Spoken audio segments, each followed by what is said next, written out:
अस्सलाम वालेकुम दोस्तों। जैसा कि आप लोग जानते हैं कि इस टाइम पे हम एक वबा का शिकार हैं और उसकी वजह से बड़ी खौफ व हरास की कैफियत मौजूद है हर तरफ। बहुत से लोग अवेयरनेस के लिए वीडियोस बना रहे हैं और अपने एक्सपीरियंसेस शेयर कर रहे हैं, मेडिकेशन बता रहे हैं, डाइट्स बता रहे हैं। मेरी भी ख्वाहिश है कि मैं आपको अपने एक्सपीरियंसेस से आगाह करूं। जो गलतियां मैंने की मैं चाहूँगा कि आप ना दोहराएं, ताकि शायद इससे किसी को कोई मदद मिल सके और वो कोई बेहतरी महसूस कर सके।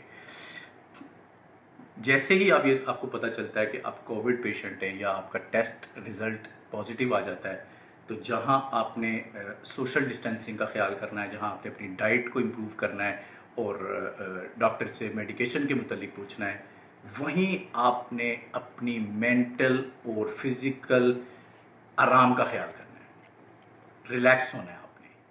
ये जो हम पैनिक हो जाते हैं ना, ये हमारे लिए बहुत ख़तरनाक होता है। जो गलती मैंने की वो ये की कि मैं बहुत ज़्यादा पैनिक हो गया, हाथ पैर फूल गए, परेशान हो गया, उसकी वजह से नींद ना आए, 3-4 दिन जाग के गुजारे। और वो जो 3-4 दिन मैंने जाग के गुजारे वो बहुत तकलीफ दे थे। मैं ये चाहूँगा कि इस मौके पे आपने कम से कम इमरान खान की एक बात माननी है कि घबराना नहीं है, क्योंकि अगर आप घबराएंगे तो ये आपकी इम्यूनिटी को डाउन करेगा और ये आपके हीलिंग प्रोसेस को स्लो करेगा।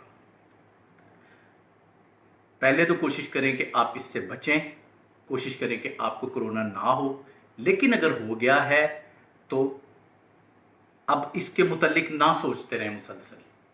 आप अपने जहन को बटाएं इधर उधर, अपने आप को रिलैक्स रखें, बुक्स पढ़ें, मूवीज़ देख लें, दोस्तों से बात कर लें, तिलावत करें, कुरान पाक पढ़ें। कोई ऐसी चीज़ जो आपको मेंटली रिलैक्स करे, जो आपको पुरसुकून करे। जितना ज़्यादा आप पुरसुकून और रिलैक्स्ड होंगे, उतनी अच्छी आपकी इम्यूनिटी होगी, उतनी ज़्यादा आपका हीलिंग प्रोसेस बेहतर होगा। 8 से 10 घंटे की नींद लाजमी लें और डॉक्टर के मशवरे से चलें। ऐसे ही उल्टी सीधी चीज़ें ना इस्तेमाल करें।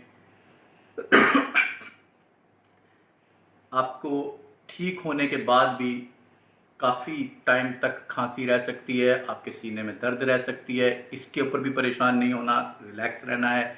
ये जो डैमेज कोरोना करके जाता है उसको हील होने में टाइम लगता है, तो इस चीज़ पे भी फोकस कीजिए।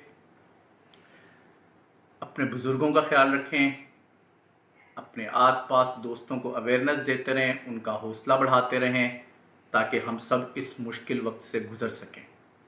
तो मेरा आज का मैसेज आप लोगों के लिए ये है कि चाहे आप कोविड पेशेंट हो गए हैं या चाहे आपके घर पे कोई खुदा ना खास्ता हो गया है, दोनों सूरतों में बिल्कुल पुरसुकून रहें और रिलैक्स्ड रहें और मुसलसल उस बीमारी के मुतालिक मत सोचें। ये आपकी मेंटल हेल्थ के लिए और फिजिकल हेल्थ के लिए बहुत ज़रूरी है और यही मेरा आज का मैसेज है।